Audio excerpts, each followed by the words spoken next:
Who that say who that when I say who that? Who said who that when I say who that? What's the matter with you? That's just an echo. There's nothing to be scared of. That's what you think. By the power of Grayskull and Chicago-style pizza, Klaatu, Barata, Niktu, Bibbidi-bobbidi-boo.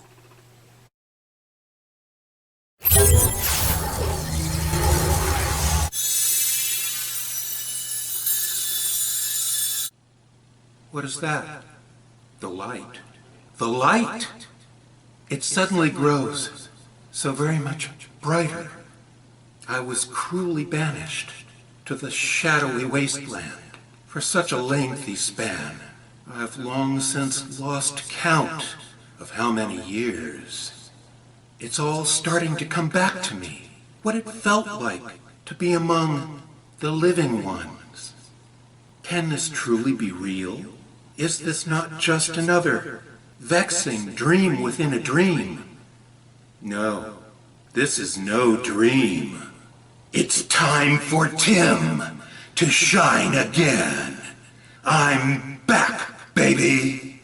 Dig it, if you can.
You creatures of the light, how can you say with absolute certainty what does or does not dwell within the limitless ocean of the night?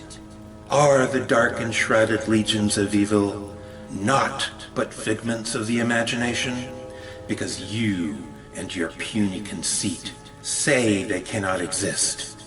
Whence came the story, told in frightened whispers, down through the ages, of witch and warlock, werewolf and vampire, and all the spawn of hell, born on the sable wings of night through the unholy communion of the witch's Sabbath.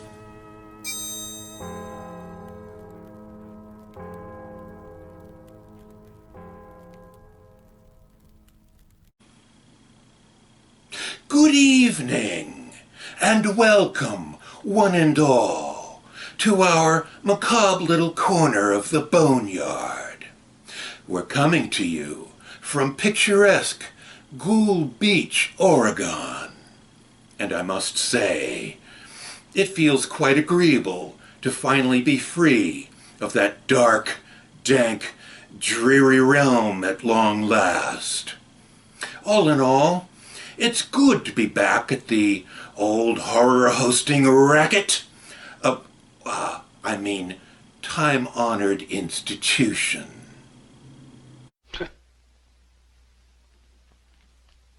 Imbecile, bombastic ignoramus. So, let's celebrate the joyous occasion by breaking out a real barn burner of a film, a genuine crowd pleaser. Therefore, by the power vested in me through the Wizards Union and the Zachary Fan Club, tonight's cinematic descent into horror will be nothing less than Rob Zombie's House of 1,000 Corpses, starring...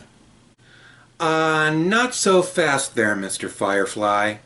I regret to inform you that the title you've just teased to our viewers is not available to us. Not available, you say? What have you been doing with the disc archives, old boy? Been using them as frisbees again? Been passing them out at parties as drink coasters?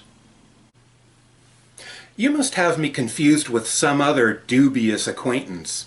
I treat my DVDs like they're holy relics. They're always handled with extreme care. By the way, this fellow on the other side of the studio is my showrunner, Stevie Gothling. He's also sometimes inclined to lock me away for long periods in a featureless void, whenever it's his belief that I have misbehaved. Hey, what can I say? But no matter. All right then, let's switch gears and bring on something else. Ah, I know. How about something more light-hearted? Something delightfully satirical. Join us now as we bring you the Scary as Hell Theater premiere of Edgar Wright's Shaun of the Dead, starring... Wrong again, Zombie Breath. No can do. What? Oh. Not available as well, eh? Not only is it not available, but it's downright forbidden. Maybe I didn't explain things to you so well upon springing you from limbo, but we can't afford to pay for clearance to show either of those movies. Oh, I see. You're a cheapskate, a tightwad, a skinflint of the first order. What can I say? I learned from the master of crypt-dwelling, penny-pinching misers. However, for the purposes of our gathering here this evening, I'm afraid we're going to have to restrict ourselves exclusively to public domain titles. Oh, just peachy. And I suppose you have a particular movie in mind as well. You are correct, sir. We're going to show the 1933 Poverty Row classic, The Vampire Bat, starring Lionel Atwill, Fay Wray, and Dwight Frye. It's a personal favorite of mine. Really is an underappreciated little genre flick. That tears it, buddy boy. I'm not about to sit here for this nonsense. I'll walk, see? I'll jump up out of this chair and leave you high and dry. I've anticipated that you might react in such a way, which is why I've had a standby replacement waiting in the green room, ready to step into the breach.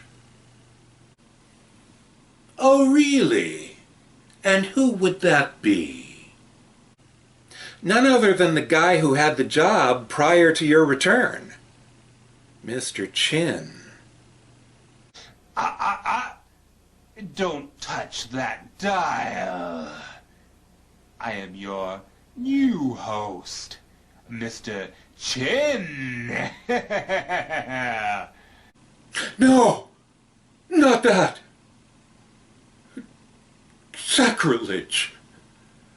Mr. Chin! Of all the despicable riffraff. And I thought I left him choking on my dust back in Idaho. What? You couldn't get Kaiser Sose?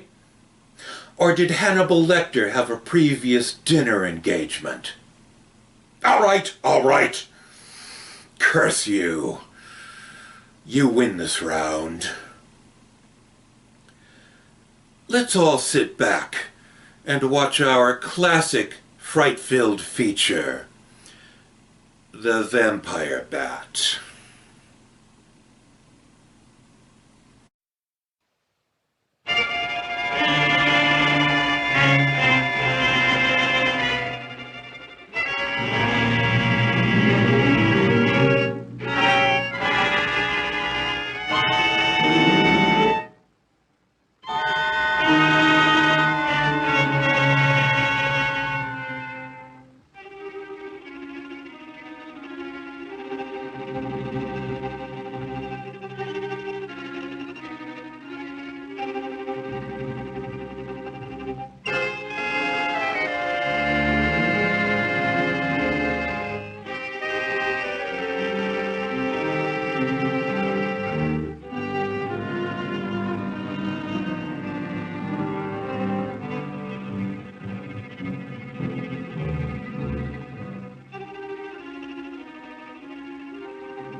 But how else can we explain these terrible deaths?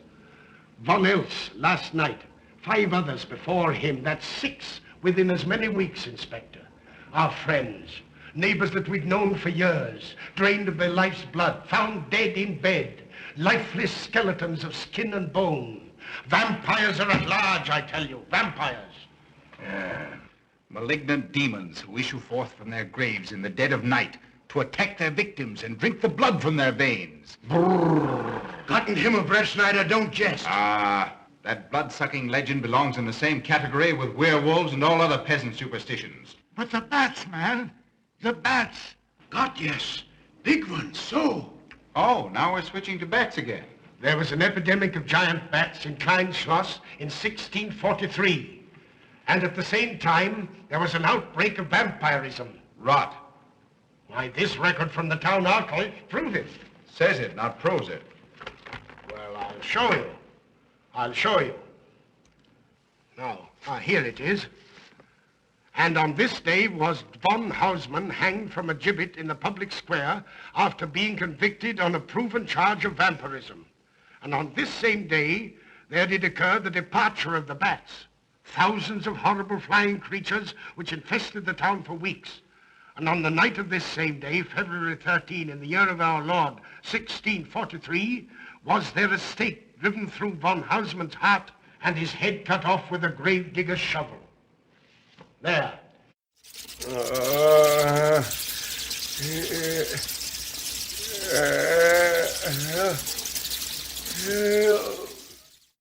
Well, all the records in the world can't make me believe in vampires. There are blood-sucking bats, yes. In South America, thousands of miles from here, but not in Kleinschloss. But bats fly. They could fly here. You saw the bodies. All of them. 2 wounds on the neck, right at the jugular vein. 2 wounds on the neck, pierced and spread apart just as if 2 fang-like teeth had bitten through the flesh. and right into the veins. And in every case, a blood clot, 8 inches from the victim's neck. The mark of the feast, the devil's signature. Does that appear the mark of a human being or a demon's? God save us, the devil's. You ought to make a pretty fair meal for a vampire. But let's be consistent. Are these human vampires or bats? Vampires can take the shape of a human or a bat, just as they choose. Oh, they're magicians. Well, it doesn't make sense to me. The whole village is in terror. We live in closed houses, behind locked doors and bolted shutters, not daring to close our eyes, fearful lest this unseen silent death may find us in our sleep, for it is then that it strikes, swiftly, silently, ghastly. My room is tightly closed. The windows are barred, nailed down. Nothing can get in. Nothing. But they tell me vampires can go through stone walls like that. God save me, so they can. We've got to do something, I tell you. Kleinschloss will become a deserted village. Well, you might catch all the bats and drown them in the river. Carl! While you're hunting for vampires and chasing bats, I'm looking for a human being. A murderer, a fiend. Well, then don't jest about it. Do something. I'm trying to. Every hour, every day, every night since this thing started.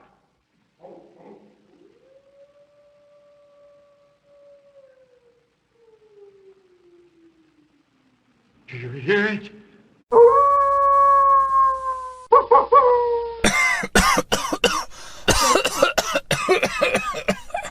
Hear it? Yes. Night after night. Lying awake until dawn. Waiting. For what? I don't know. That's what I thought. Good night, gentlemen. Don't let the vampires get you.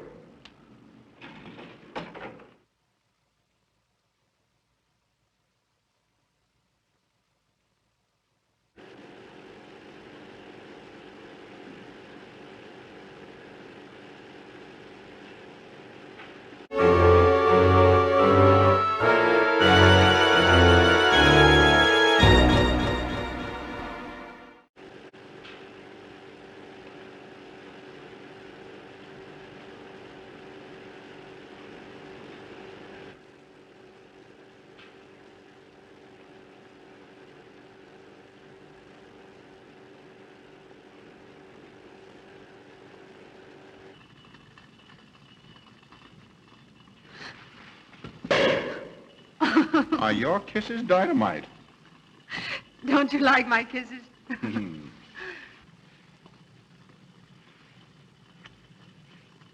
Well, how's my mastermind this evening?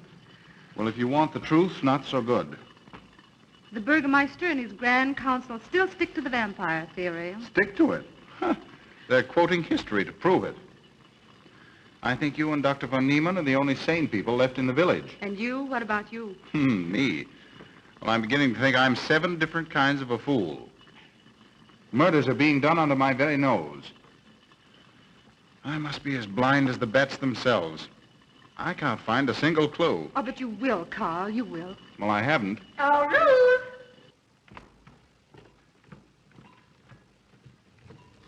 And here comes dear Aunt Gussie to spread good cheer and hope. Just what I thought. Slaving your life away in this awful place. It hasn't got that nice, clean, wholesome smell of a hospital. How are you, Carl? Oh, quite well, thank you. Well, I'm not. This clammy old place is bound to give me pericarditis, enterocolitis, neuritis, well, anyway, rheumatism. You have some coffee? No, thank you, Frau Stampmann. No, it's just as well. There's only 2 cups. Yeah. That'll take the chill out of your bones. Thank you. Speaking of chills, Frau Stampmann, did you know the village is supposed to be infested with ghouls and vampires? Oh, Carl. Vampires. Pariahs among fiends. Demoniacal creatures with huge canine teeth who bite deeply into the necks of their victims to quaff and gorge on blood. Warm human blood. There's no such thing as a vampire, Carl Brett Snyder. I don't believe in it. You're just saying that to frighten me. And I just won't be frightened. I'm entirely too sensible to believe in such rubbish. I beg pardon. Oh, so it's you. I'm sorry if I frightened you. Who said you frightened me? I'm not afraid of anything. Could you tell me where Dr. von Niemann is? We drove to the village to see Martha, the old apple woman. Thank you.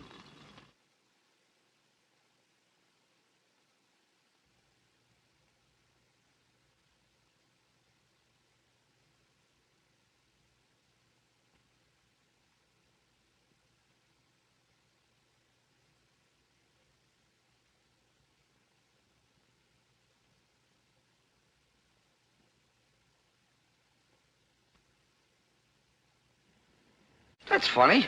G-O!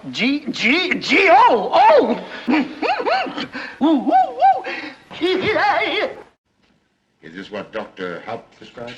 Yes, sir. She takes it in water.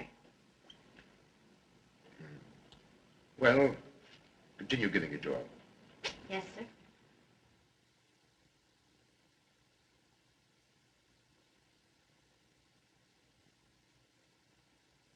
You'll pray for death long before you die.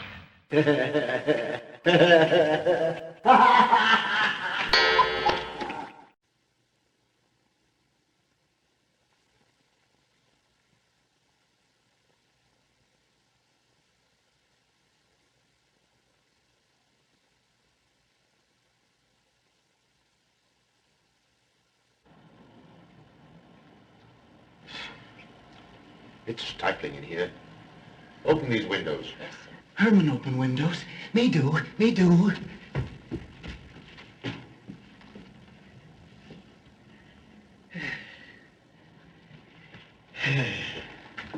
Well, she'll sleep well now, poor soul. It won't be necessary for you to stay here. A good night's sleep will work wonders for her. It was kind of you to come, Doctor. Oh. Martha has sold me apples for many years. Always a good, ripe, juicy one. Martha give me apples. I like. Oh, Josephine. Oh, good. She wants her cross. Herman get. Here. Now, there. For Martha. There. Oh. She won't let it out of her sight. A terrible experience. To be attacked by a giant bat is enough to shatter anyone's nerves. She talks about it all the time. How it flew in her face and tried to sink its teeth in her throat. No. Bats no do. They soft, like cat. They not bite Herman. Quiet, Herman. See what you've done. There, Martha, there.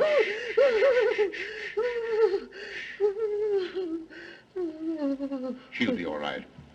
If she isn't, let me know. Thank you for coming, Doctor. That's all right. Good night. Good night. Run along, Herman. You can see Martha tomorrow. Oh.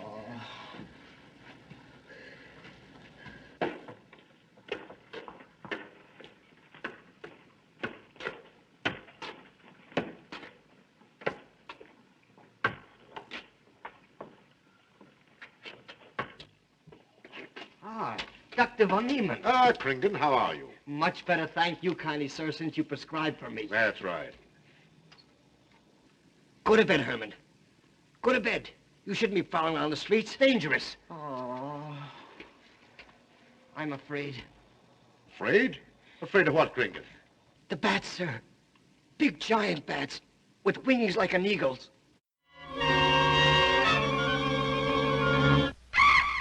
You saw this bat, you say?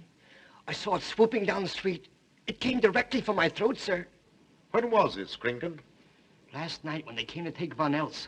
It was a big monstrous thing. I saw it leap across the alley and into a window. I ran just as fast as my legs could carry me. You said nothing about this? There's enough fear in the village already. Maybe I should. I will. I'll tell the Burgermeister. Yes, Kringen. That's the thing to do. No. Bats good. They not hurt Herman. He plays with them. You no tell. No. No. Go to bed, Herman. Go on, go to bed.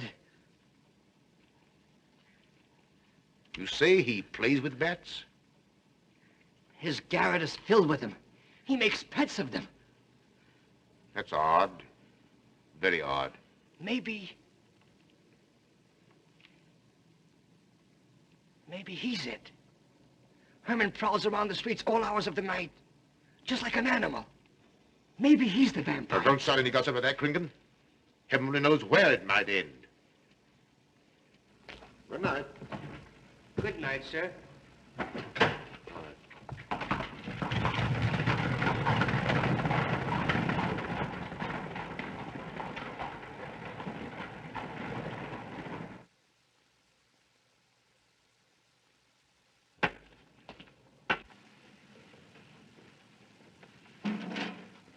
There. Now. Soft. Nice. There. See? What did I tell you? Perhaps there's something in what Kringan says. Seems strange that a human being should want to play with bats.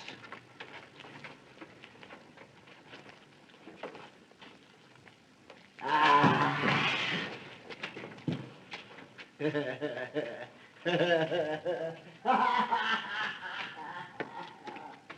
He isn't human, I tell you. He's in league with the devil.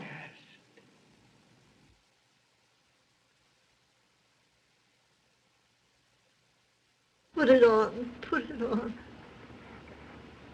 There. Thanks. Now go to sleep. You'll be all right in a few days. The doctor says so. Close the window. Close the window. I'm afraid. The vampire. Well, he said leave them open, but I'd have them closed.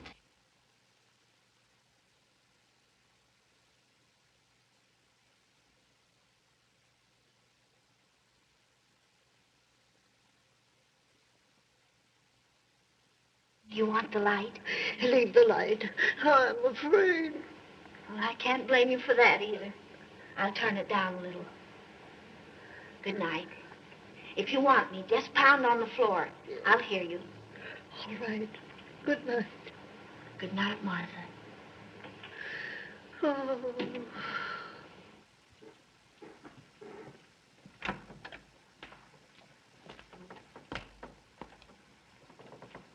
Herr Brett Schneider is here to see you, sir.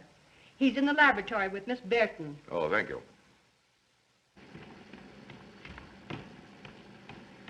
Ah, here you are. Good evening, Doctor. Good evening, Ruth. How are you, Carl? Well, I'd feel a lot better if I could find a solution to these murders. You don't believe in this vampire theory, then? Of course not. Do you? There are many strange happenings, my boy. Many mysteries beyond the power of the human mind to comprehend. Have you a theory which might explain these deaths? Well, I'll be pleased to discuss it with you, but not now, not now. I have some very important work to do. Well, tomorrow, then. Tomorrow? Yes, perhaps. We'll see. Oh, this isn't so important, Miss Betty, that you can't let it go till tomorrow. All right, thank you, Doctor. Oh, how about Martha? Huh? Oh, nothing serious. Just a case of nerves, that's all. Good night. Good night, Doctor. Good night, Carl.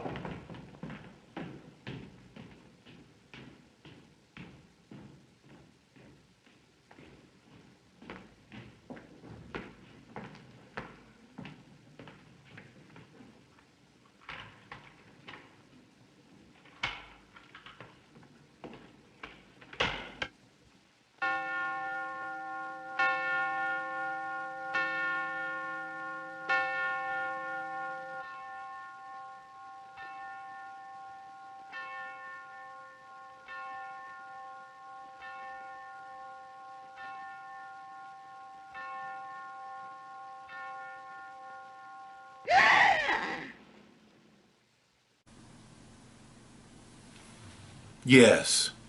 Good night, Martha. Note to self. Be sure to have security bars installed on the upstairs windows. There's no telling who might possibly have it in for me, or who might come lurking in the dead of night. You needn't worry, Methuselah. You'll probably outlive us all. Besides, paranoia is so dreadfully unbecoming in such a regal, self-respecting enchanter as yourself. Ah, well, Probably so. Just the same, it wouldn't hurt to be on one's guard these days, especially since replacements appear to be in such ready supply. By the way, I was joking about the whole Regal thing. What? You actually bought that? Not for a moment, my pernicious little goth child.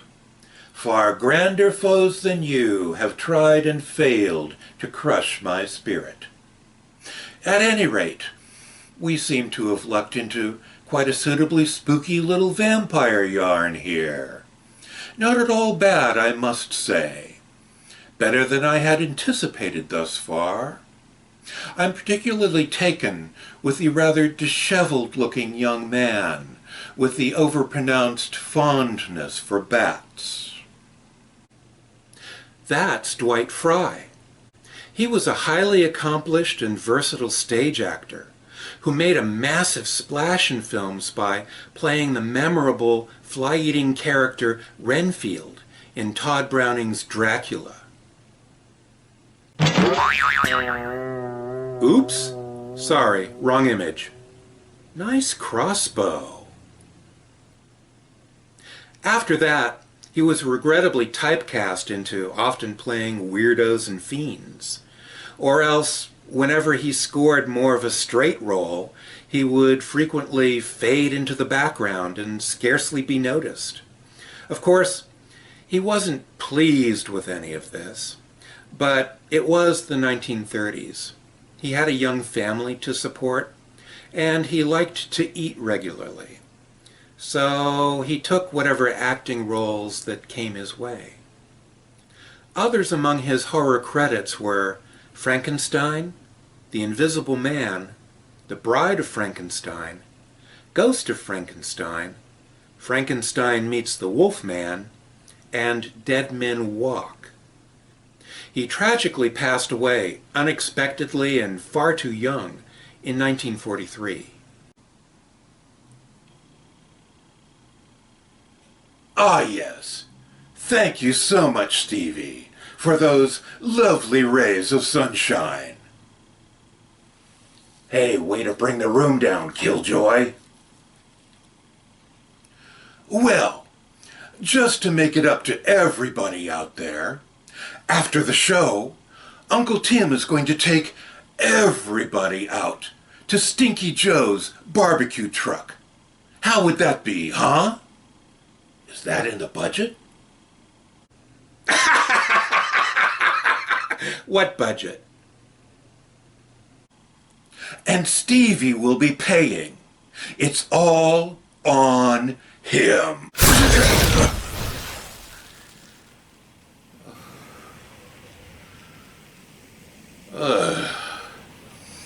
Now then, let's get back to the movie, shall we? Can I have my wand back now?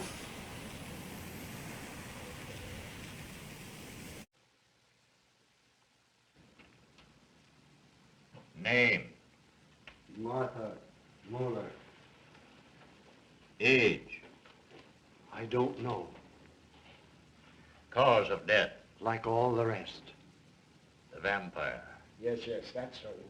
When I said I was going to tell you, his eyes glowed up like coals of fire. His hand reached out towards me, as if he were going to sink it into my throat. And weigh this well. He never works and never begs, and yet he appears well-fed always. That's so, he does. Well, what does he live on, then? I'll wager it's as Kringen says. And my woman was in Martha's room tonight when Herman put a flower in her hand. Strange business, if you ask me. Mighty strange. I hate to be in your shoes, Kringen. Yes, after what happened tonight, I'd lock myself in my room and pray God to protect me from the devil.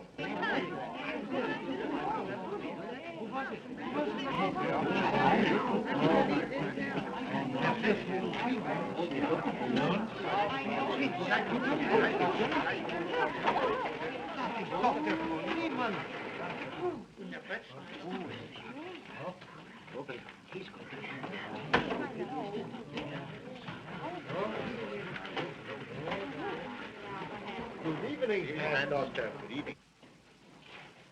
Dr. von Niemann. Doctor.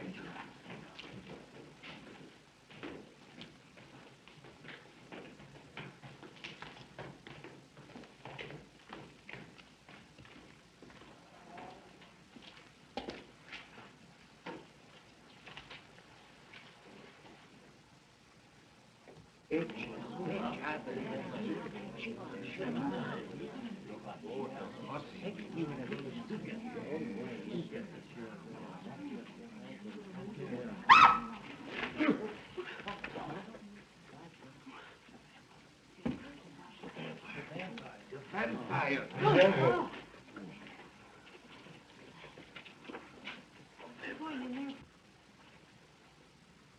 Well, what do you make of it, Doctor? Are these two wounds similar to those found on the other bodies? Dr. Haupt can answer that for you, sir. Yes, they were the same in every case. This is a strange condition, Carl. So strange that I doubt the evidence of my eyes. What was your conclusion, Haupt? I diagnosed the wounds as having been made by needle-sharp teeth. Punctures are clean cut, penetrating into, but not beyond, the jugular vein. Do you mean to say that you also believe they could have been made by teeth? Frankly, I do. Ah, you see, Brett Schneider? What kind of teeth, Doctor? Hey, lady! When I was 9 and... Flavin! An animal of some sort. It's hard to say. The fangs of a wolf, perhaps. A werewolf. Could they have been made by, well, a bat, for instance? In certain species, yes. There are vampire bats.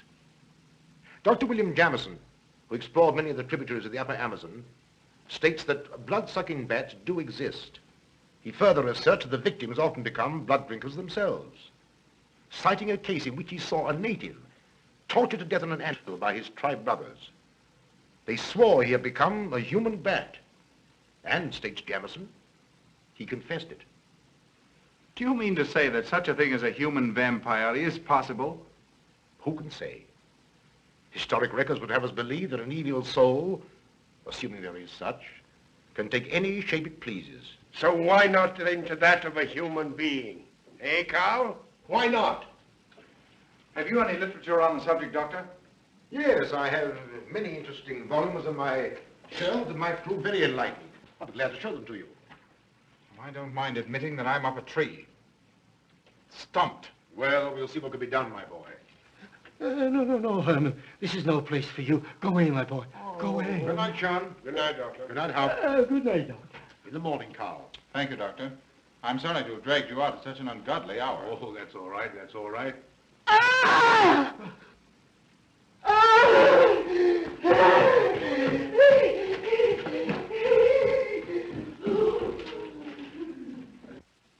A child fleeing in horror from the sight of death. There goes the vampire. Arrest him. Lock him up. Kill him. Has the entire village gone mad? Herman wouldn't harm a baby, and you know it. I've walked the streets of this village for over 40 years, but tonight's the end. He knows that I've told he plays with bats. He knows that I saw him sneak into Martha's house just before midnight. Perhaps he was taking her another flower, Kringan. The boy brought her one this evening while I was there. He killed her just like he did all the rest. And now he's going to kill me. Unless he's killed in a stake driven through his heart, I'm a doomed man. He'll kill me. He'll kill me. I'm doomed. He'll kill me. He'll kill me. I'm a doomed man. He'll kill me.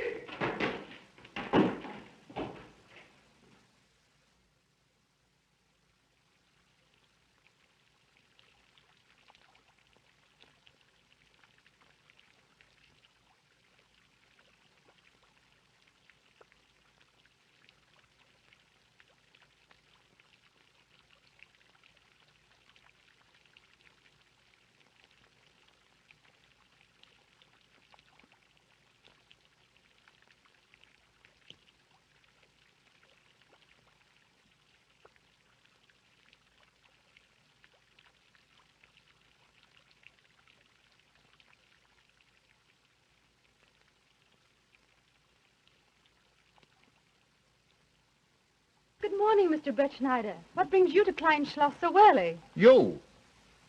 Fibber, I heard the doctor tell Georgiana he expected you. I knew there was something else. You're a delightful prevaricator, Carl, but not a very convincing one.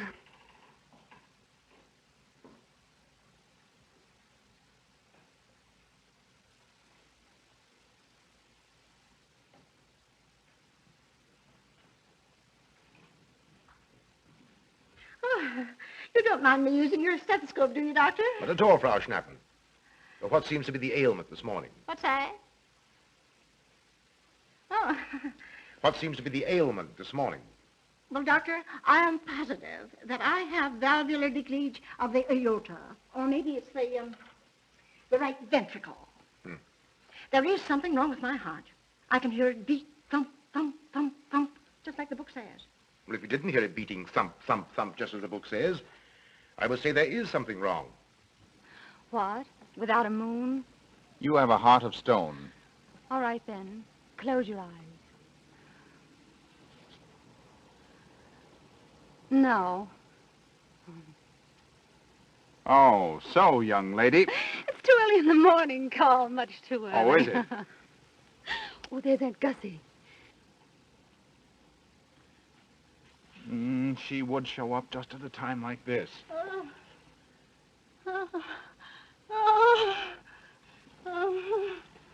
Well, Aunt Gussie, what's the matter now? I have palpitation of the auricular, ventricular, and microvalves with a cardiac tendency. You mean your heart's beating? Of course it's beating. Dr. von Neelen tried to assure me, but I know it's serious. I'm liable to go just like that. Did he prescribe for you, dear? Yes, monacid ester, salicylic acid. You mean salicylic acid, don't you? Yes, salicylic. It's helped me. My heart is much quieter. Hello, Carl. Hello. Oh, Carl, you'll be good to her when I'm gone, won't you? Yes, of course I will, Frau Schnappmann. Well, I'm not gone yet. You can't marry her unless I say so. Don't forget that. Oh, my heart. There, Auntie, you'll be all right. Just rest a while. What you need is... What? Rest, dear. Quiet.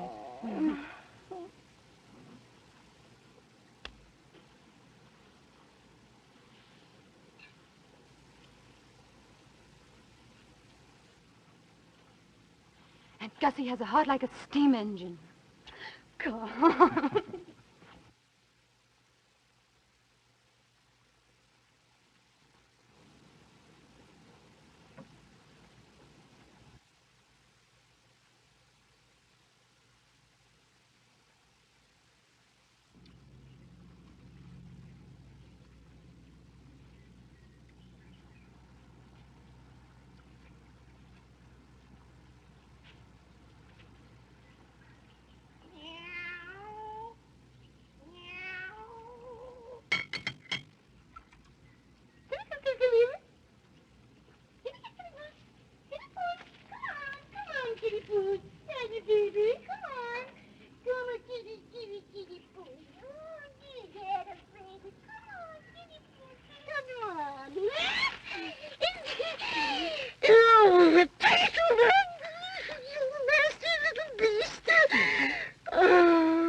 Don't you know it's wrong to steal? You've cut yourself. See? Blood. Yes. Stop it. No hurt me. No hurt. Oh, you poor thing. Now, you wait right here, and I'll run in the house and get something for that finger. A subcutaneous wound like that might easily result in a tetanus infection. Tetanus. Lockjaw. Not that you need be afraid. From the way you talk, I think you've got it already. Look, here's a nice juicy apple for you.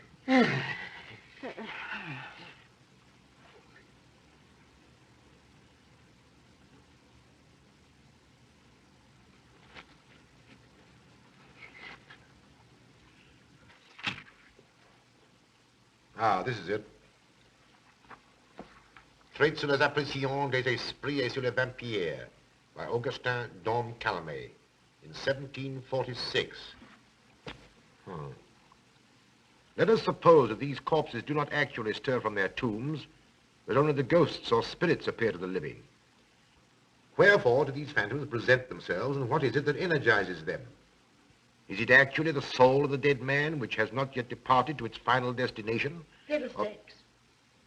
Now, how could a corpse buried under 4 or 5 feet of earth get out to do any such foolishness? I don't believe it. It's a fair question, Doctor. How could it? Well, according to accepted theory, the vampire dematerializes its body and reintegrates it outside the grave. It's a good explanation, if you can believe it. And while I'm standing here listening to all this rubbish, there's a poor man in the garden in danger of a tetanus infection. Now, what should I do for him, Doctor? Shall I apply mercurochrome or 2% solution of bichloride? Well, either will do. Get some gauze and some mercurochrome. Thank you, Doctor. I'll wait here. Difficult to believe, isn't it? It's impossible to believe. And yet, it would explain these deaths, wouldn't it? Ah, Brettschneider. Pardon our intrusion, Dr. von Niemann, but after what you saw last night, you'll be interested in this as well. Well, what's happened? Gringen was found dead an hour ago, with the 2 punctures in his neck and not a drop of blood in his body. And what's more, Hermann Gleib has disappeared. What? Now are you convinced that we were right and you were wrong? Thought it'd be proof enough for anybody. Gringen said Herman would get him, and he did. Well, Brettschneider? I appoint you my deputy. Organize a searching party and comb this countryside from one end to the other. Find Herman Gleib and bring him in, but don't harm him. Do you understand? What good will that do? He's the vampire. There's only one thing for us to do when we find him. Kill him and drive a stake through his Herman heart. Gleib will be tried by a court of law. If the charge against him is proven true, the law will decide what to do with him, not you. Now get your men together and do as I tell you. That's the way to talk. I'm going into town for a little while, Doctor. Would you care to come along? Oh, I hardly believe so. There's little to be done until they find the boy. If you need me then, All right, thanks. I'll let you know.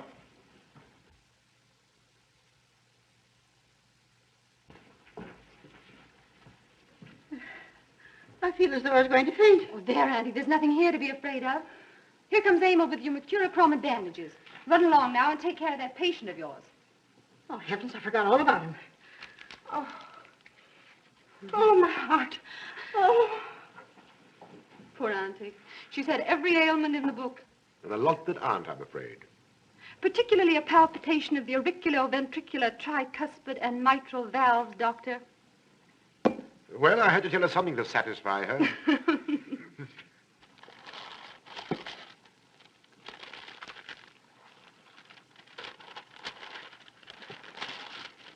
Here, you mustn't do that.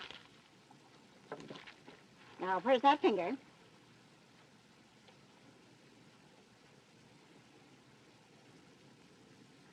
You good like Martha. She give me apples. Herman like you. Are you Herman? Me, Herman. You give me apple? Herman give you nice soft bat.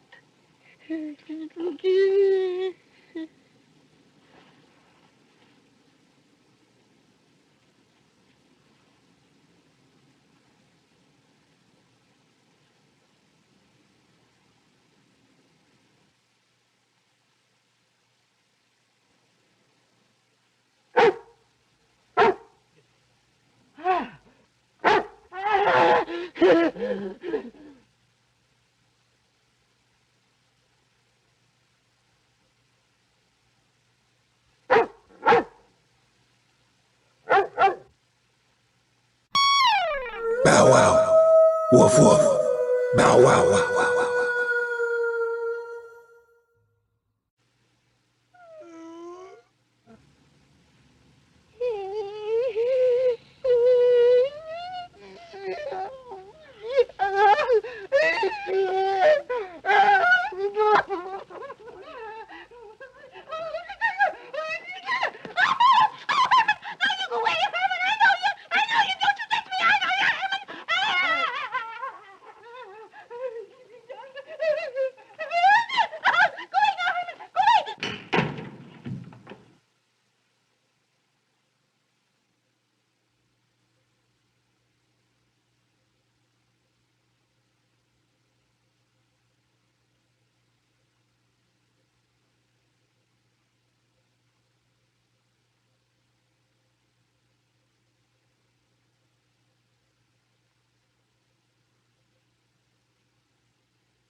What is it, Georgiana? I just found this in Emil's room. Well, It belonged to my friend, Martha Mueller. are you certain?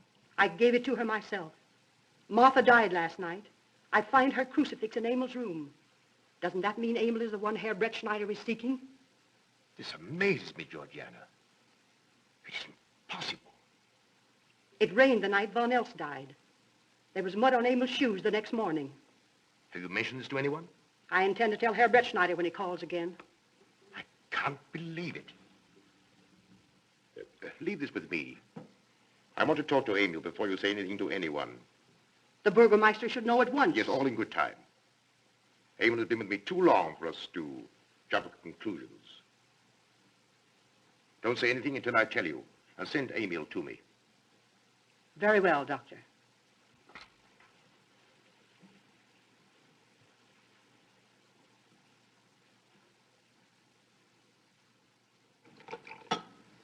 That's for the neuritis. And the pepsin, that Hassenpfeffer is tougher than shoe leather. And sweet spirits of nitre, that'll help, at least won't do any harm.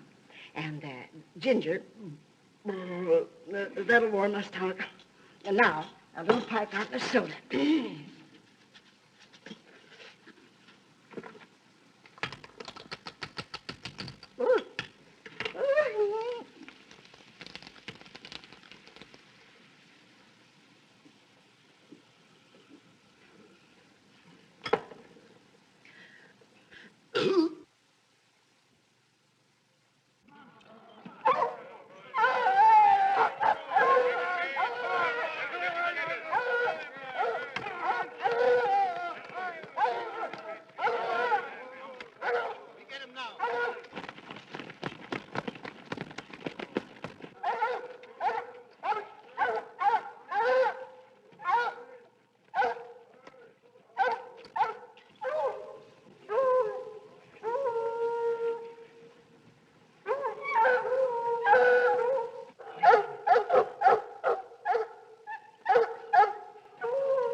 Back to the village with us. Come on. We won't hurt you. No, won't go. Herman afraid. Come on. You're going with us, Herman. No. You're going with us. No. Come on. No. Come on. Get him. Come on, Herman. We won't hurt you. Come on. No.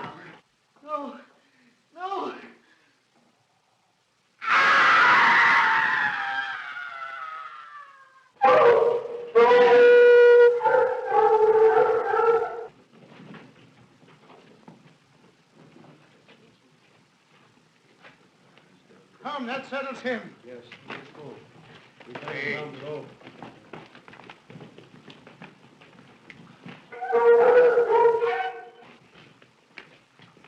We've got to make certain. I won't go down there. Nobody asked you to. I'll go myself. Can you see him? He's on a ledge about 50 feet down. I'll get a rope. We've got to make certain, I tell you.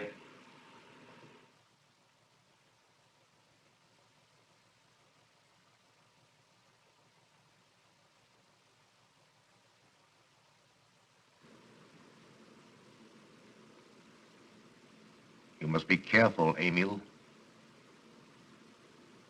Very careful.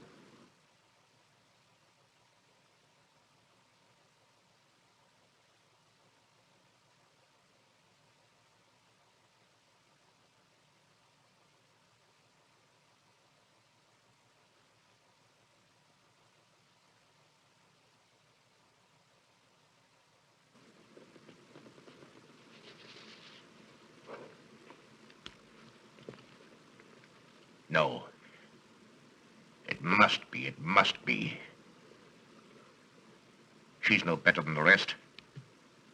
I've got to go on.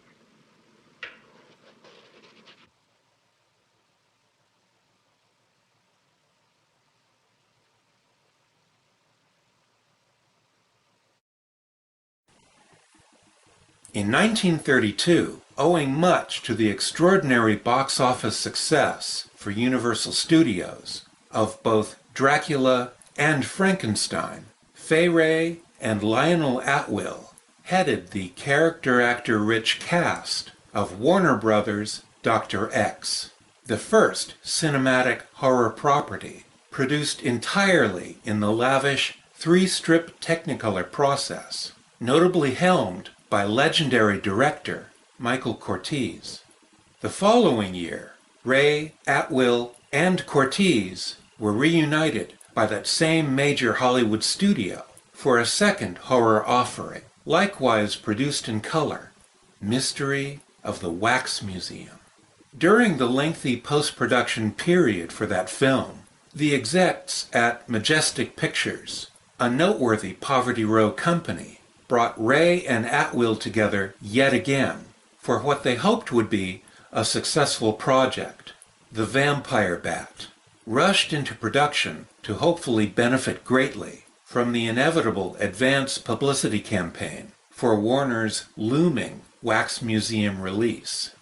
Opening in January 1933 and lensed in glorious black and white, The Vampire Bat was duly visited upon movie-going audiences just months prior to the historic premiere of Miss Wray's trademark role in RKO Pictures' King Kong in March and April of that same year.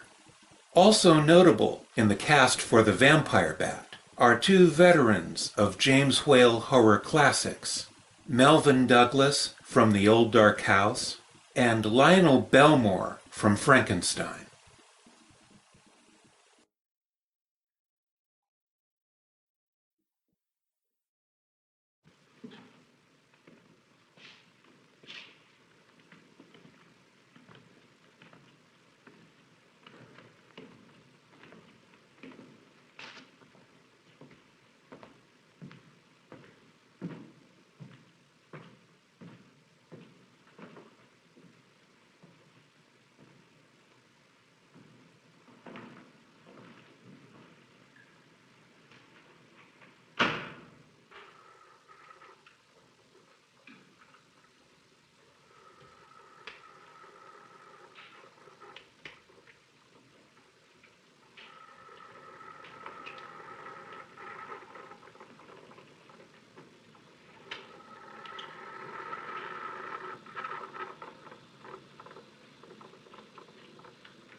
Here, Doctor. Good evening. I'm sorry to have to disturb you, Doctor, but we simply couldn't make Georgiana hear the bell. That's quite all right, my dear.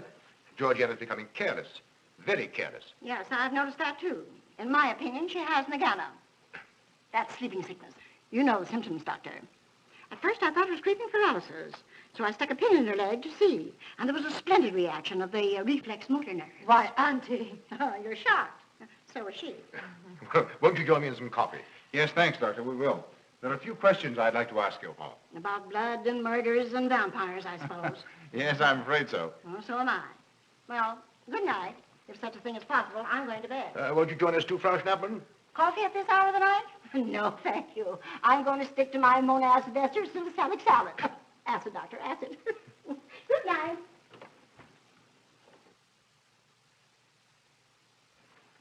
What's the news in the village, Carl? Have they located Herman yet? No, not a trace of him. I hate to think of that poor misfit being hunted down like a dog. You know, I simply can't bring myself to believe in that vampire theory. Will you pour, Ruth? Certainly. I know, Carl. Our saner, calmer judgment tells us that such things can't be, and yet, here, for instance, in this ponderous tome, are cited 1,001 phobias and complexes that human beings are heir to. Some of them are strange, more untenable even than werewolves and vampires. Could I have some more, please? You drink entirely too much coffee. Well, it's my one weakness. And also my excuse for tolerating Georgiana's laxity and other things. She does know how to make good coffee. Carpathian mountain-grown coffee. Thank you. She brings it to me every night at exactly 10 o'clock. And when I've drunk it all, then I know it's time to quit. Yes, and eat breakfast so you can have more coffee. Oh.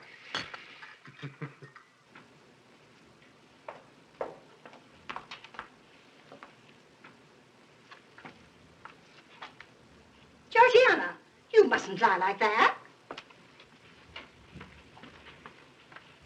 You'll get yourself a torticolis. No, stiff neck. Georgiana.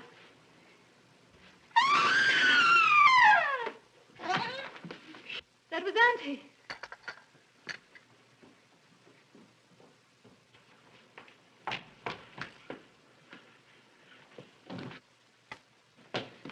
Auntie! Oh, I'm all right. I'm all right now. David, help Frau Schnappmann to her room. I'm silly imagination. I imagined I saw Georgia.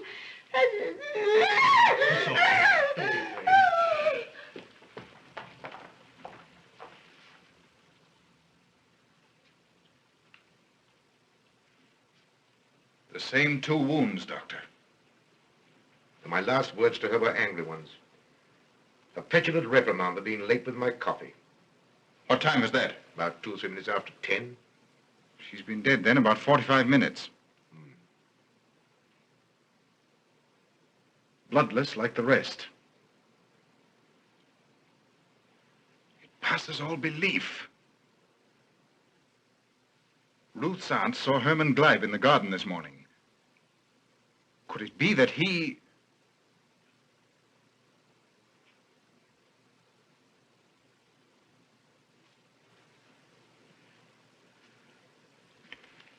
You were the first one here. What happened? I was in my room reading. My door was open. I must have dozed off for a minute or so because I awoke to hear Frau Schnappmann scream. You say your door was open? Yes, my room was very poorly ventilated. And you saw nothing? Heard nothing unusual? Nothing. Carl, what is it? This crucifix belonged to Martha. See who it is, Emil. Can you positively identify this as belonging to Martha? Without a doubt. I saw it in her room the night she died. How in the world did it get here? Herman Gleib was in her room. He had that crucifix in his hands. And Herman was here today. Maybe here now, for all we know.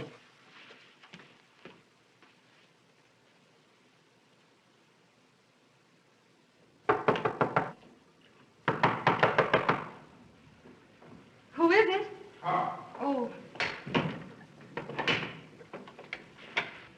How is she? She's had a real shock this time, but she'll be all right. I'm putting her to bed. Leave her there. Don't let her out of this room. And don't you leave it either. Well, what do you mean? It looks as if Herman Gleib is the killer after all. It's possible he may be hiding here in the castle. Well, what makes you think so? I'll tell you later. Stay in your room and keep your door locked. Don't worry about that.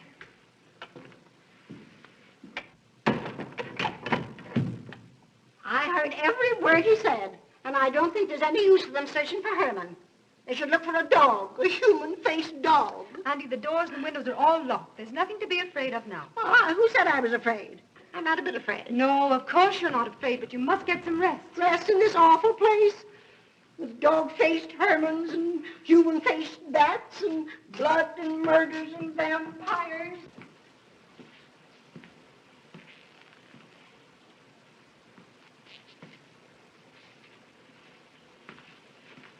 Find anything, Carl?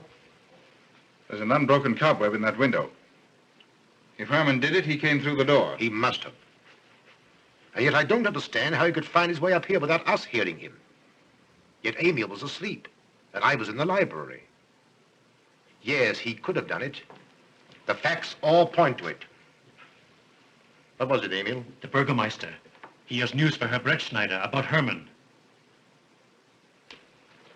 Oh.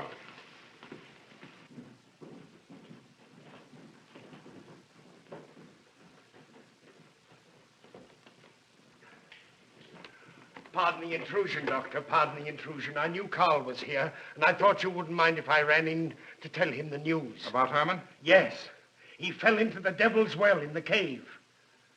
He's dead? Dead as a doornail. This ends our troubles, Carl. The vampire's dead. I can feel it in my bones. Well, your bones may be wrong. What time did this happen? Quite early, about 9 o'clock. The cave is nearly 2 hours from here. That's why we didn't hear it sooner. Well, it may interest you to know that there's been another death after your vampire died. Who? Dr. von Niemann's housekeeper. Right here in her own room. Mother of mercy. What are we going to do? But a natural death wouldn't kill a vampire, Carl. You know the accepted theory. A stake driven through the heart. Oh, yes, that's the theory, all right. But... What? But they did. They drove a stake through his heart. Good God, are we living in the Middle Ages? It wasn't through my sanction, Carl. Bauer did it. He told me so himself. Well, that ends the vampire theory as far as I'm concerned. Herman Gleib died in the accepted fashion for killing a vampire. Oh, no, there's some human agency at work here, Doctor. A madman who kills to satisfy some violent, sadistic urge. Yes, you're right, Carl. I've been a fool, a superstitious fool. Did they leave his body in the cave? Yes. Yes, they did. Well, in view of what's happened, don't you think you owe him a decent burial? You're right. In view of what has happened, we do owe him that, Carl. I'll see to it at once, this very instant. And I'll make arrangements for Georgiana's removal to the morgue. Good night, Doctor. Pardon the intrusion. Good night, Gustav. Pardon the intrusion. Well, here I am, just where I started weeks ago. There isn't a single theory that doesn't lead straight into a stone wall. I've jested about this vampire business because my better judgment told me it was a lot of nonsense. Then I reached the point where I was willing to accept even that, because it seemed to satisfy the equation. All of us are a bit superstitious. I don't know which way to turn, where to look, what to look for. Why should anyone want human blood? Why? Why? Calm yourself, Carl. Calm myself? Calm myself? With all these unsolved murders staring me in the face and no solution in sight? How much blood is there in the human body, Doctor? About 6 liters, approximately. Can you think of any purpose for which that amount of blood might be used? No. Not even in transfusions. That's the point which stops me. There isn't any other use for human blood. Murderers leave clues. And these atrocities are murders, Doctor. Those simple fools in the village can believe what they like, but you and I are sane, thinking people. And you know and I know, Doctor, that these are murders. The last one was done here. In this very house, right under this roof. All right, I'll start here. I'm going over every foot of this place, both inside and out. Nobody, sane or insane, is clever enough to get away with murder without leaving a clue of some sort. And I'm going to find that clue. Oh, come, Carl. You mustn't let your nerves run away with you. Here. These will help to give you a good night's sleep. If there are any clues, they'll be here in the morning when your nerves are calm and your mind is clear. Take my advice and go home and rest. I imagined 1,000 demons were after me as I came down those stairs. Ruth, didn't I tell you to stay in your room? Yes, but I wanted the doctor to come up and quiet Auntie. You know, it isn't her imagination this time. Of course, Ruth, I'll come right away. Take my advice, young man. Go home and go to bed. Good night, Carl. Good night, Ruth.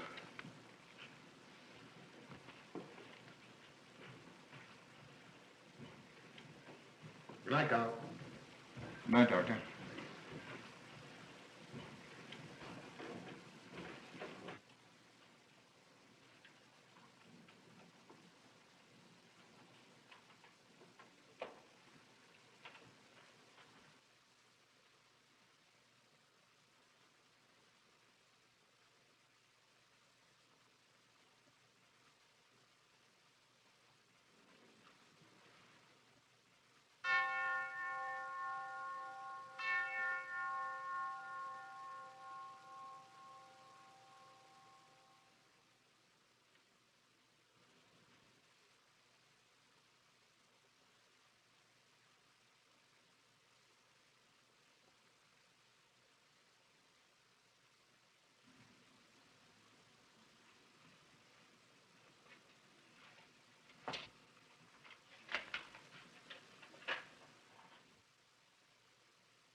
If his lights are on, you must wait, Emil. Wait until he has gone to bed.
Hey there, big boy. Don't have a date tonight? Stuck at home, all alone?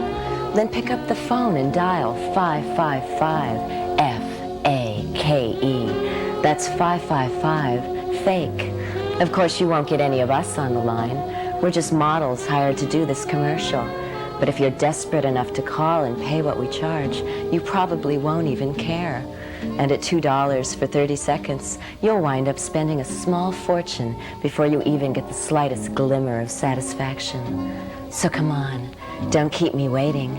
After all, time is money. Call me now, sucker.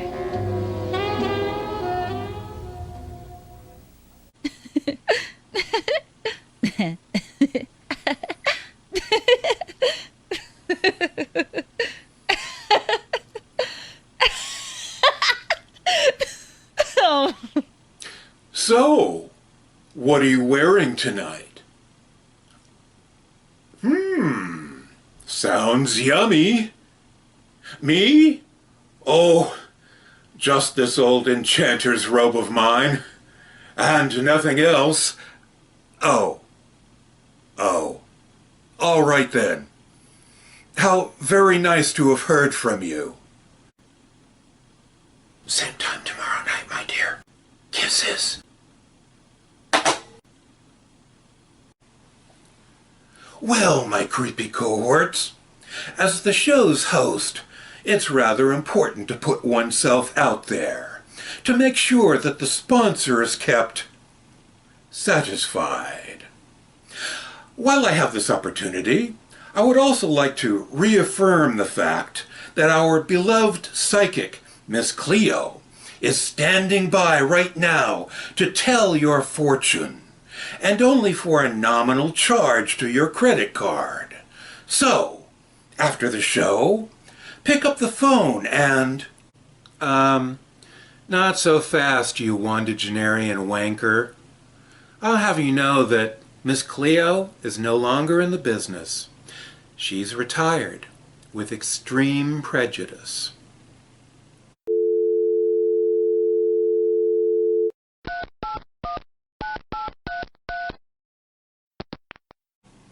X-nay on the Leo-K.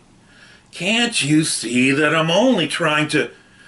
Besides, I've been quite inconveniently banished to a dark realm these past 2 decades, bereft of any such creature comforts as cable TV.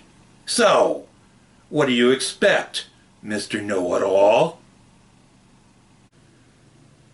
Duly noted, sir.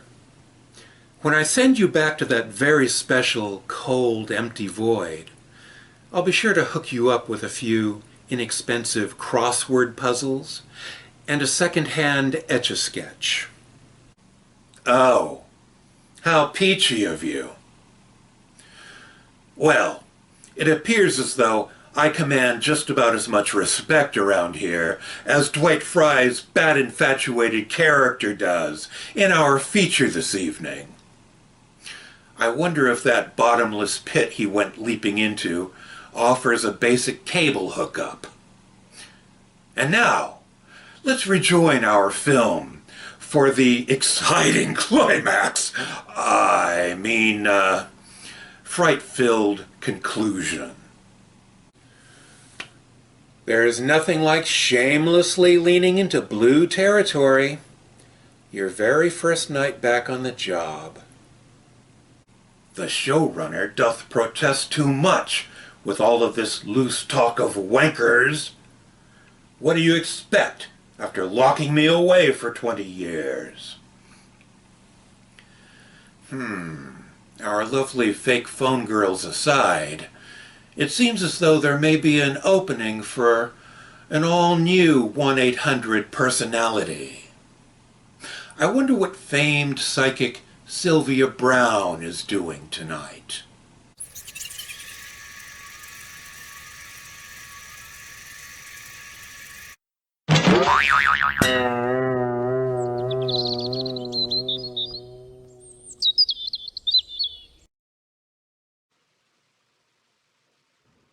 Handle him as you did the others, Emil. You are strong. Very strong. I am waiting for you. Waiting for you to bring him to the laboratory.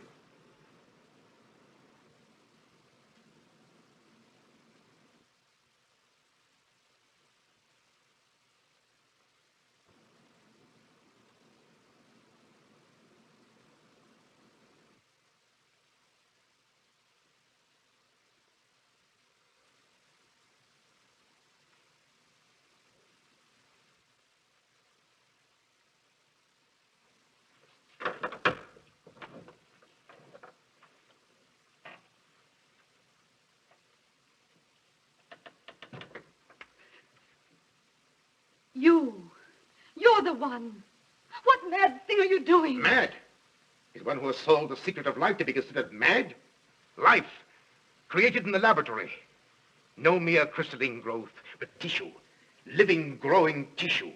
Life that moves, pulsates, and demands food for its continued growth. Huh. You shudder in horror. So did I the first time. But what are a few lives to be weighed in the balance against the achievement of biological science? Think of it. I have lifted the veil. I have created life. Wrested the secret of life from life. Now do you understand? From the lives of those who have gone before, I have created life. I'll tell Carl. You may. For tonight, Carl's name will be added to yours. And all of those whom this achievement will immortalize.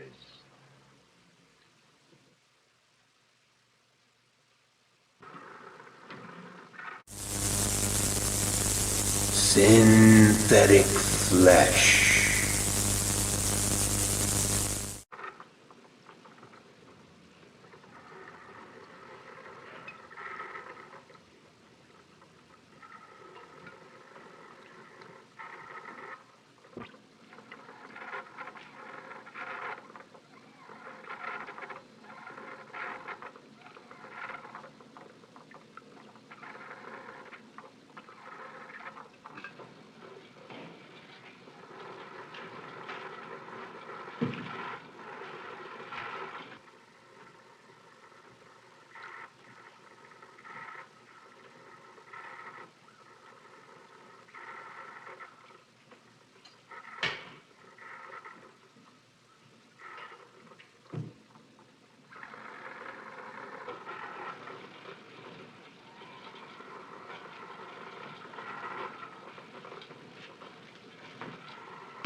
I didn't take your sleeping tablets, Doctor.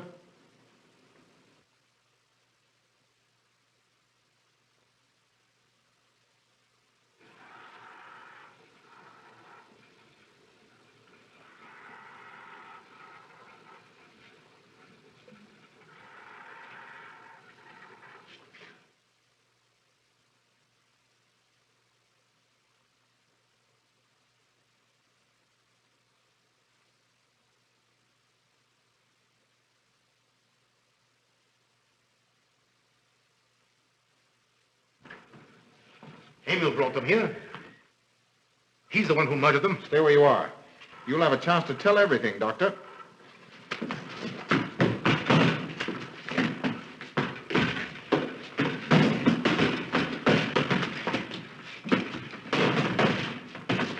I'll take care of Von Niemann. Get her out of here.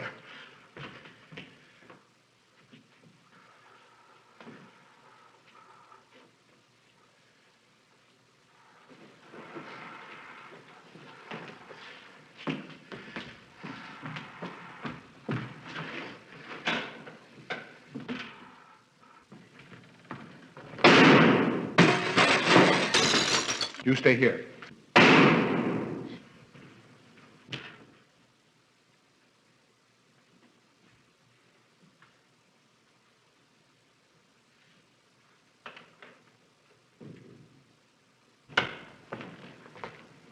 Von Niemann and Emil.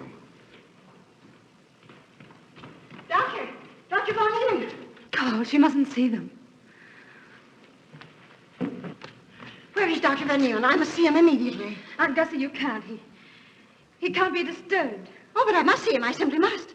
And that hydrous magnesium sulfate he gave me is affecting me most peculiarly. You'll pardon me? Hydrous magnesium sulfate. Well, that's Epsom salts.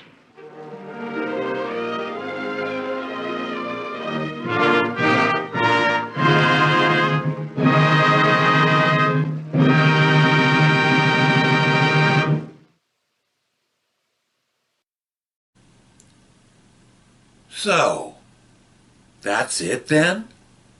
No vampire? No undead bloodsucker? No supernatural monster? Well, no. The notion of a vampire abroad on a killing spree, that was just a red herring to provide cover for the actual murderer, who was himself a victim of hypnosis, and forced to provide the fiendish scientist with a regular supply of fresh blood for his wicked experiments. Uh-huh. Oh my. No vampire. What a crushing disappointment. What a letdown. Personally, I don't see it that way.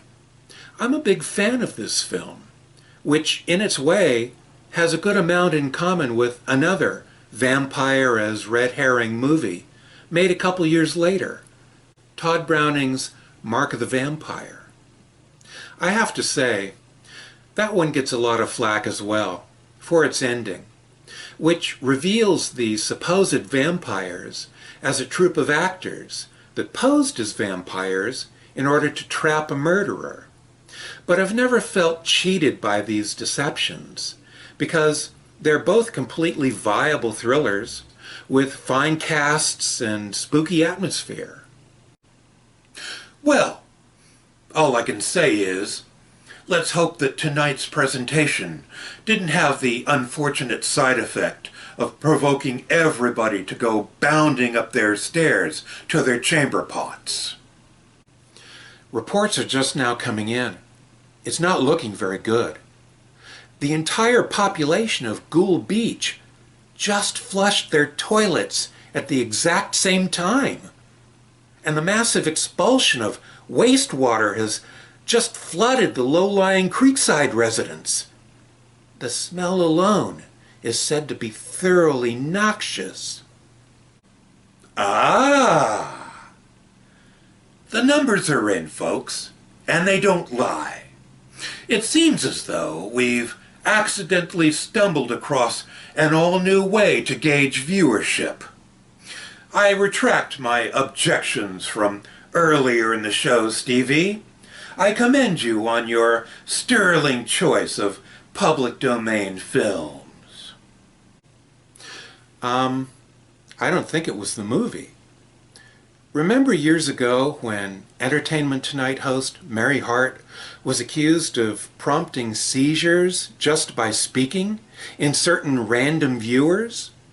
Well, I believe the true cause may well rest with you, Tim. Something about the sonic characteristics of your voice, or else you did something untoward with your wand that I don't know about. Either way, things are looking pretty bleak. There's no joy in Mudville. Is that what you're trying to say? Well, that's entirely absurd. The very thought that anybody would take such extreme issue with my dulcet tones. It's laughable, I tell you. The problem is more widespread than that. Vincent Grimley just texted me to say that you should stop talking already. His pipes have burst, and the hallowed room where he so carefully stores his vast external drive collection is flooding with sewer water. Oh, really? Well, I refuse to take responsibility for this nonsense. Why don't we cut to our latest horror host tribute segment and give the audience an opportunity to mop things up a bit.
Ah, that truly warms the cockles of my grinchy old heart, as always.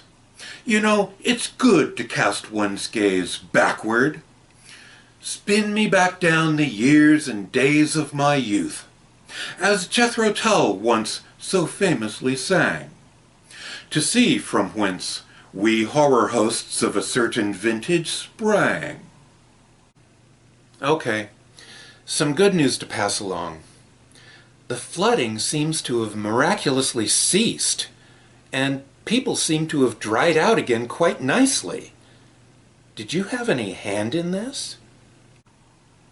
Oops, my bad. It appears that I accidentally left my wand on the evacuation setting.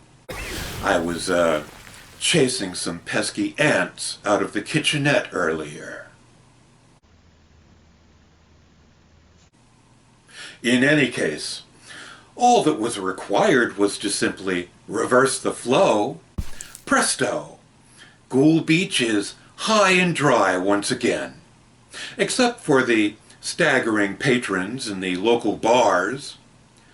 I even left everybody with a fresh pine forest scent. At any rate, all's well that ends well. I believe I just coined that phrase. Feel free to use it, if you please. Not likely, you scurvy old pirate. Silence when you speak. You're a legend in your own mind, Stevie. There, I've just coined another one. Go forth and spread it throughout the land. I don't mind in the least. What a low ebb we've sunk to this evening. And after harboring such high hopes, too. Well, you know what they say, don't you? There's nowhere to go but up. Or did I just say that? I believe so. Set controls for the heart of the sun. Scary as Hell Theater is back in business. First Jethro Tull's Thick as a Brick, and now Pink Floyd's Dark Side of the Moon. Why don't you try updating your MP3 player sometime? All right, Mr. Smarty Pants. What have you been listening to of late? The Cure's Disintegration and the Sisters of Mercy's Floodland. Talk about a regressionist, huh? Well, on that all-too-dreary note, according to the old clock in the crypt, we're running out of time.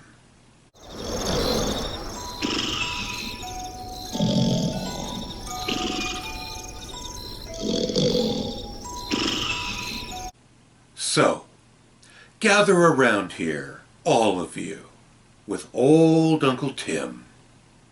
What have we learned from tonight's classic horror meditation?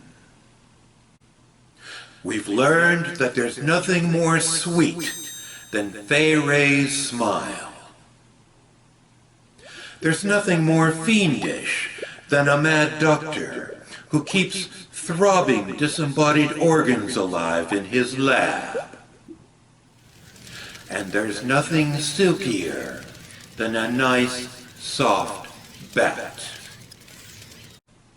Take all of that with you into your dreams tonight, and rest easy in the knowledge that your slumber will give way to a brand new day and a fresh pine forest scent.